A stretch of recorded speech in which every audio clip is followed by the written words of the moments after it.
नमस्कार, मैं हूं आपके साथ सोनम राबड़न की शुरुआत करते हैं। मुख्यमंत्री पुष्कर सिंह धामी ने मुख्यमंत्री आवास में भारतीय जनसंघ के संस्थापक डॉक्टर श्यामा प्रसाद मुखर्जी की पुण्यतिथि पर उनके चित्र पर श्रद्धा सुमन अर्पित कर भावपूर्ण स्मरण किया है।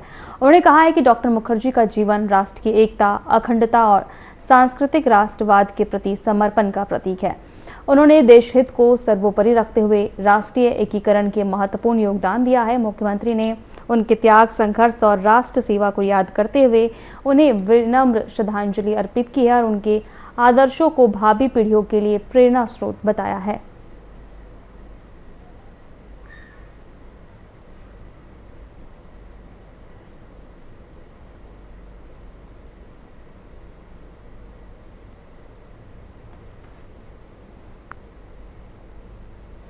देहरादून में कांग्रेस के सचिवालय कूच और सरकार विरोधी प्रदर्शन पर बीजेपी ने तीखी प्रतिक्रिया दी है। बीजेपी प्रदेश प्रवक्ता हनी पाठक ने कांग्रेस पर पलटवार करते हुए कहा कि अपने शासनकाल में अवैध खनन, भूमि कब्जे और भ्रष्टाचार पर कांग्रेस चुप रही। उन्होंने आरोप लगाया कि कांग्रेस के संरक्षण में कई गलत कार्य हुए हैं। हनी पाठक ने कहा कि आज का प्रदर्शन जनता से ज्यादा राजनीतिक दिखावा है और इसे दलाली कूच बताया।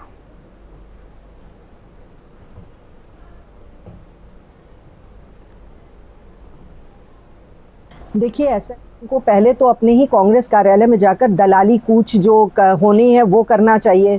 क्योंकि इनको अपने कार्यकाल के दौरान जिस प्रकार से इन्होंने बंदर बाट करी हुई थी और पूरी खुली छूट दी थी भूमाफियाओं को, उसको भी देखना चाहिए। 12.5 एकड़ से ज्यादा भूमि इन्होंने एकदम खुली छूट दी हुई थी कि कोई भी आए खरीद फरोख्त करे। ये सारी चीजों का इन्होंने पूरा बंदर बाट किया हुआ था। लेकिन धामी सरकार ने 250 वर्ग मीटर आवासीय रूप में देने का एक कड़ा निर्देश जारी किया और इस सबसे सख्त भू कानून उत्तराखंड में धामी सरकार नहीं लाया।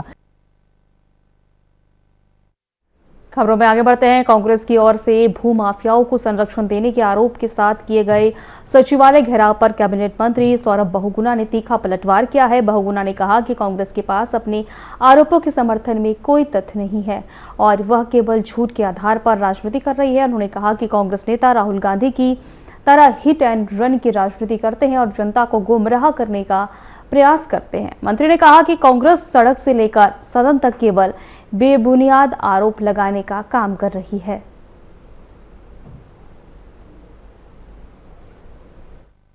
आरोप लगाना बहुत आसान है। मैं तो कांग्रेस के मित्रों से निवेदन यही करूंगा कि जब भी कोई आरोप लगाता है तो उसको शुद्धित करिए। आप सदन के अंदर भी आते हैं, आप झूठे तथ्यों को सदन में रख देते हैं। देखिए, कांग्रेस की मैंने पिछले 10 साल में, जब से मैं एक्टिव राजनीति में हूं, मैंने एक कार्यप्रणाली देखी है कि कांग्रेस हिट एंड रन राजनीति कर रही है। सेम उनके नेता जैसे, जो उनके शीर्ष नेता है राहुल गांधी जी, एकदम सेम पैटर्न पे यहाँ की कांग्रेस भी काम करती है कि एक आरोप लगाओ और भाग जाओ, फिर दूसरा आरोप लगाओ, फिर भाग जाओ। लेकिन सबूत कांग्रेस आज तक ना सदन के अंदर दे पाई, ना सदन के बाहर दे पाई।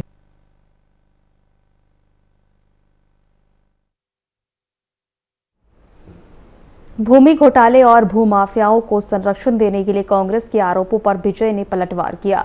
वहीं बीजेपी प्रदेश प्रवक्ता हनी पाठक ने कहा कि कांग्रेस बिना तथ्यों के जनता को गुमराह कर रही है। उन्होंने बताया कि बीजेपी सरकार में भूमाफियाओं पर सख्त कार्रवाई की जा रही है और कई मामलों की जांच चल रही है। हनी पाठक ने दावा किया है कि जांच में कुछ कांग्रेस से जुड़े लोगों ने नाम भी सामने आ रहे हैं। उन्होंने विपक्ष से अपील की है कि वह बिना सबूत आरोप न लगाए और जांच पूरी होने का इंतजार करे।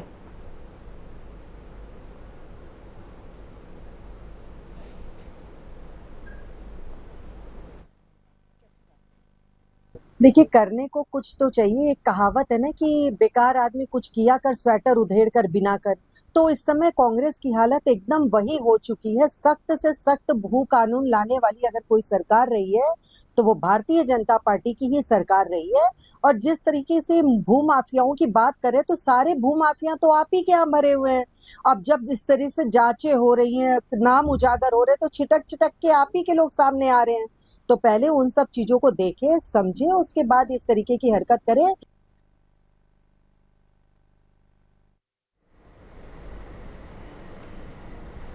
अंतर्राष्ट्रीय योग दिवस पर कांग्रेस नेताओं की ओर से योग कार्यक्रम में भागीदारी नहीं दिखने पर उत्तराखंड वक्फ बोर्ड के अध्यक्ष शादाब शम्स ने कांग्रेस पर निशाना साधा। उन्होंने आरोप लगाया कि कांग्रेस तुष्टीकरण की राजनीति के चलते योग से दूरी बनाती है ताकि उसका वोट बैंक नाराज ना हो। शम्स ने कहा कि योग किसी धर्म या समुदाय से नहीं जुड़ा है, बल्कि यह स्वस्थ जीवन का माध्यम है। उन्होंने अपील की है कि योग को राजनीति से अलग रखकर केवल स्वास्थ्य और जीवन शैली के नजरिए से देखा जाना चाहिए।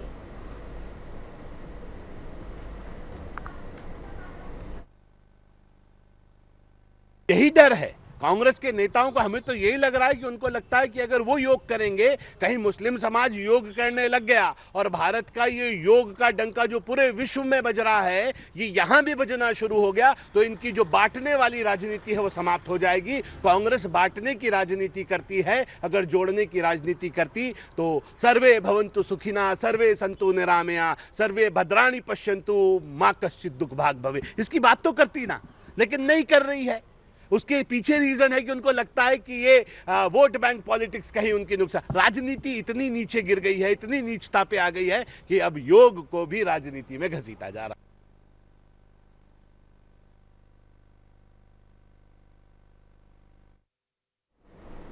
मध्य पूर्व में जारी तनाव और युद्ध जैसे हालातों के बीच वैश्विक स्तर पर अनिश्चितताएं जो हैं माहौल बना हुआ है। इस अवसर पर प्रतिक्रिया देते हुए राज्यसभा सांसद नरेश बंसल ने कहा कि कोई भी देश पूरी तरह आत्मनिर्भर नहीं है और सभी एक दूसरे पर निर्भर है। उन्होंने बताया कि युद्ध की स्थिति में सप्लाई चेन प्रभावित होती है, जिससे आम जनता भी प्रभावित होती है। सांसद ने कहा कि प्रधानमंत्री ने अंतर्राष्ट्रीय मंचों पर शांति और समुद्री मार्गों की निर्बाध आवाजाही की वकालत की है। उन्होंने जल्द स्थिति सामान्य होने की उम्मीद भी जताई है।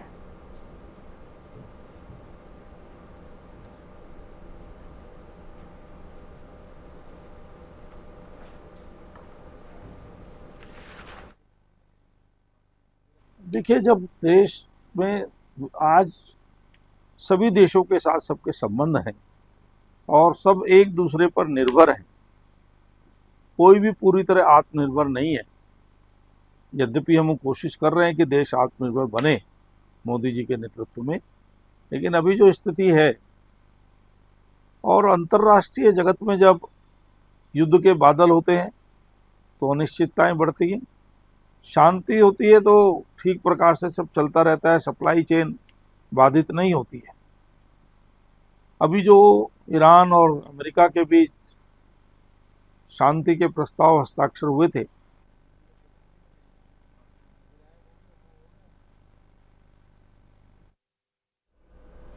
दिनेशपुर में क्षेत्रीय बंगाली कल्याण समिति उत्तराखंड की नई कार्यकारिणी के गठन के लिए चुनाव प्रक्रिया की घोषणा कर दी गई है। समिति के कई पदों के लिए आवेदन 21 जून से 28 जून तक लिए जाएंगे। मतदान 5 जुलाई 2026 को कराया जाएगा। कोर कमेटी अध्यक्ष तारक बछाड़ ने बताया कि चुनाव पूरी तरह पारदर्शी और निष्पक्ष तरीके से संपन्न कराया जाएगा। इसके तहत चयन समिति का गठन कर सभी तैयारियां शुरू कर दी गई है ताकि चुनाव शांतिपूर्ण ढंग से पूरा हो सके।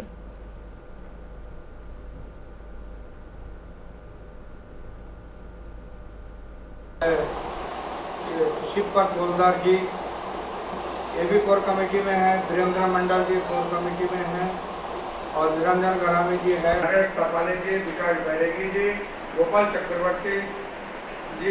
ये लोग चुनाव सेंटर अगर विशेष नहीं होता तो विशेष परिस्थिति में किसी पद के लिए अगर वोटिंग किया जाएगा तो विशेष परिस्थिति में 10 लोगों के साथ 2 लोग और आउट होगा, जो प्रदेश कमेटी के अध्यक्ष है और वहाँ पर 3 पद है और संगठन सचिव 2 पद है, कोऑर्डिनेटर 1 पद है, मीडिया प्रभारी 1 पद है, उसके बाद सोशल मीडिया प्रभारी 1 पद है, ऑडिटर 1 है। कुल जो है 14 पद है और इसमें 21 जो है सदस्य होंगे।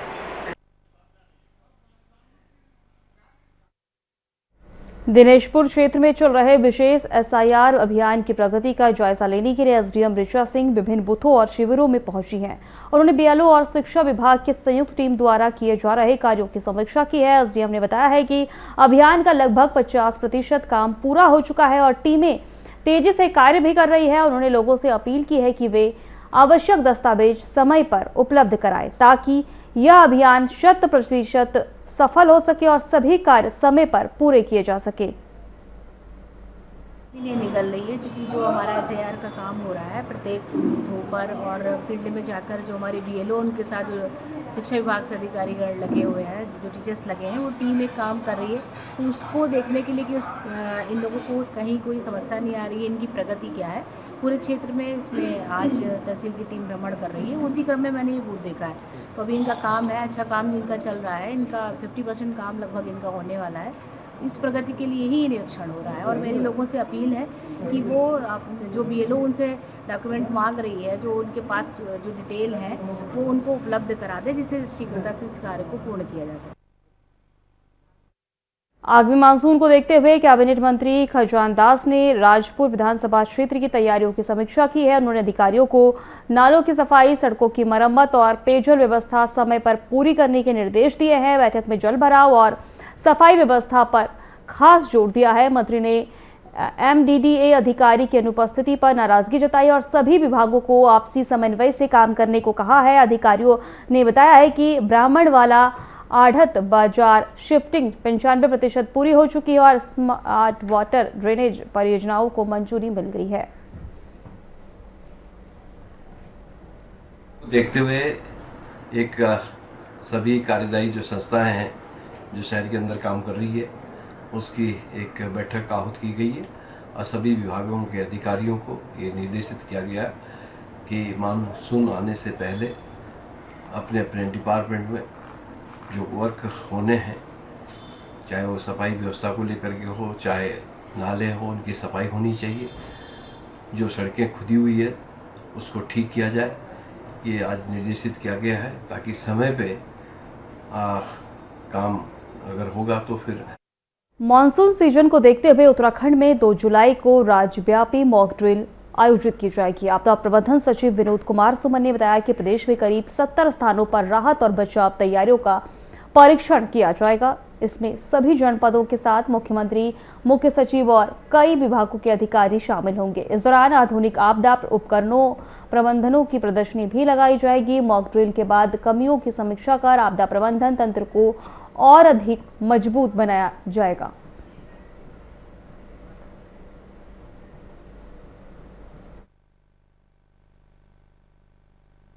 जब माननीय मुख्यमंत्री जी ने 9 जून को बैठक लिया था विभागों और जनपदों के साथ में, उसमें ये निर्देश दिया था कि एक मॉक ड्रिल कराई जाए। उस निर्देश के अनुपालन में हम लोग 2 जुलाई को मॉक ड्रिल करने जा रहे हैं। इस मॉक ड्रिल में सभी जनपद शामिल रहेंगे और हम लोग ये भी प्रयास करेंगे कि जिन स्थानों पर मॉक ड्रिल हुई है, अक्सर जहाँ होती है, उन स्थानों से हटके अन्य स्थानों पर किया जाए, ताकि वहाँ के लोग भी, वहाँ के अधिकारी कर्मचारी भी इसकी बारीकियों को समझ सकें, देख सकें और अपनी तैयारी को पुख्ता कर सकें, ताकि जब कभी भविष्य में आपदा की स्थिति बनती है तो हम बेहतर तरीके से काम करें।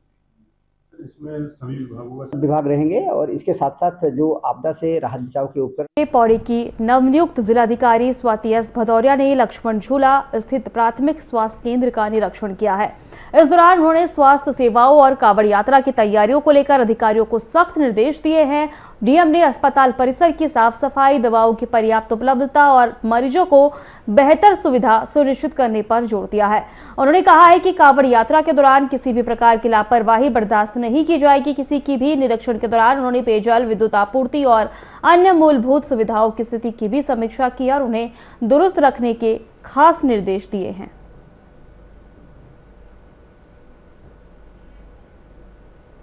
देहरादून में जिलाधिकारी डॉक्टर आशीष चौहान ने विकास कार्यों में लापरवाही पर सख्त रुख अपनाया है। परियोजना समन्वय समिति की बैठक में कई विभागों की प्रगति की समीक्षा के दौरान डीएम ने स्पष्ट निर्देश दिए हैं कि समय पर कार्य पूरा न करने वाले एजेंसियों पर जुर्माना और कठोर कार्रवाई की जाएगी। उन्होंने ईसी रोड पर एक छोटे कार्य को 6 माह तक लंबित रखने पर संबंधित सहायक अभियंता को प्रतिकूल प्रविष्टि भी जारी की है। डीएम ने कहा कि विकास कार्यों में किसी भी प्रकार की देरी बर्दाश्त नहीं की जाएगी और जनता को समय पर सुविधा मिलनी चाहिए।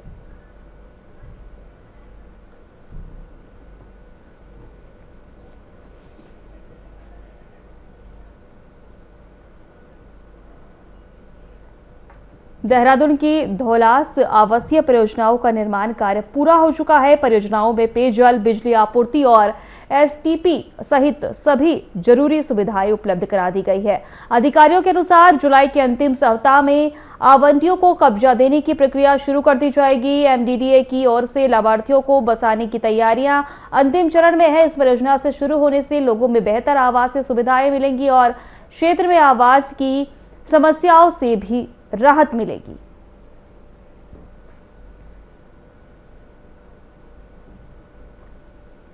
नहीं, देखिए, धवलास परियोजना हमारी जो हमारे ईडब्ल्यूएस इकोनॉमिक वीकर सेशन के लिए हमने बनाया था वो कंप्लीट हो गया है और अगले महीने से हम उसका पजेशन देना शुरू कर देंगे, क्योंकि उसके पहले वहाँ पर जो एसटीपी है, जो पेयजल है, बिजली आपूर्ति है, वो सब व्यवस्था सुनिश्चित करनी थी, तो हम लोगों ने कर लिया। तो जुलाई के अंतिम सप्ताह से हम लोग उनको कब्जा दे करके वहाँ उनका सुनिश्चित करेंगे और रहने।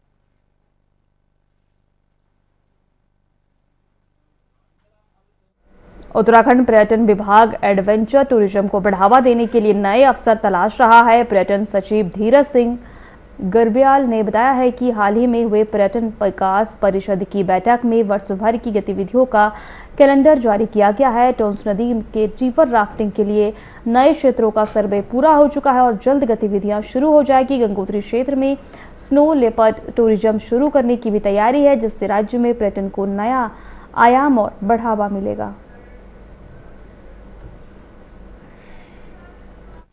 इसमें देखिए, आपने देखा होगा कल बोर्ड की जब बैठक हुई है तो उसमें पूरे साल का हम लोगों ने एक कैलेंडर फाइनल किया है। इसमें अल्ट्रा मैराथन को तो हमने सम्मिलित किया ही है और साथ ही साथ आपने देखा होगा सूर्या देवभूमि चैलेंज के नाम से ट्रेल रनिंग भी हम लोगों ने करवाया था, तो उसको भी इसमें सम्मिलित किया है। और जितने भी एक्टिविटीज़ हम लोग सारे जनपदों में हम लोग करते हैं, चाहे हम नेशनल उसके पैराग्लाइडिंग गेम्स की बात करें, एक्यूरेसी गेम्स की बात करें, चाहे उस कंपटीशन की बात करें या राफ्टिंग के संबंध। कर्णप्रयाग और नगरासू में हुई हिंसा को लेकर उत्तराखंड क्रांति दल ने धामी सरकार पर सवाल उठाए हैं। उक्रांद ने केंद्रीय महामंत्री राजेंद्र सिंह विष्ट ने कहा कि स्थानीय लोगों और निहंगों के बीच हुआ है विवाद हिंसक रूप से लेना बेहद दुर्भाग्यपूर्ण है। उन्होंने आरोप लगाया है कि चार धाम यात्रा सीजन में सुरक्षा व्यवस्था कमजोर होने से ऐसी घटनाएं हो रही हैं। पार्टी ने सभी आरोपियों पर एफआईआर दर्ज कर निष्पक्ष जांच की मांग की है। साथ ही समाज में नफरत फैलाने वालों पर सख्त कार्रवाई की अपील की गई है। प्रदेश कहीं न कहीं असंतुलन की स्थिति में है और जिस प्रकार की घटनाएं लगातार हो रही है, हमारे प्रदेश के जो मुख्यमंत्री है वो कहीं ना कहीं अल्मोड़ा या अन्य जगहों में जो मुख्य जिहाद की वो बातें करते हैं उसमें बिजी हैं। लेकिन दूसरी तरफ हमारा प्रदेश जो सुलग रहा है, यहाँ के युवा भी कहीं ना कहीं धैर्य साधे हुए हैं और जो घटनाएं हो रही है, जिस प्रकार से निहंगों ने गुरुद्वारा को वहां पर कब्जा किया और कर्णप्रयाग की जो घटना हुई और अन्य रुद्रप्रयाग के नगरासू स्थित गुरुद्वारा साहिब में हुए विवाद के बाद जिला प्रशासन और पुलिस ने स्थिति पूरी तरह नियंत्रण में होने की जानकारी दी है। प्रशासन के अनुसार श्री हेमकुंड साहिब यात्रा और चारधाम यात्रा सुचारू रूप से संचालित हो रही है और कहीं कोई व्यवधान नहीं है। पुलिस ने मौके पर पहुंचकर दोनों पक्षों से वार्ता कर स्थिति को शांत कराया है। जिलाधिकारी विशाल मिश्रा ने लोगों से अपील की है कि सोशल मीडिया पर फैल रही भ्रामक सूचनाओं पर ध्यान न दें और केवल अधिकारी जानकारी पर ही भरोसा करें।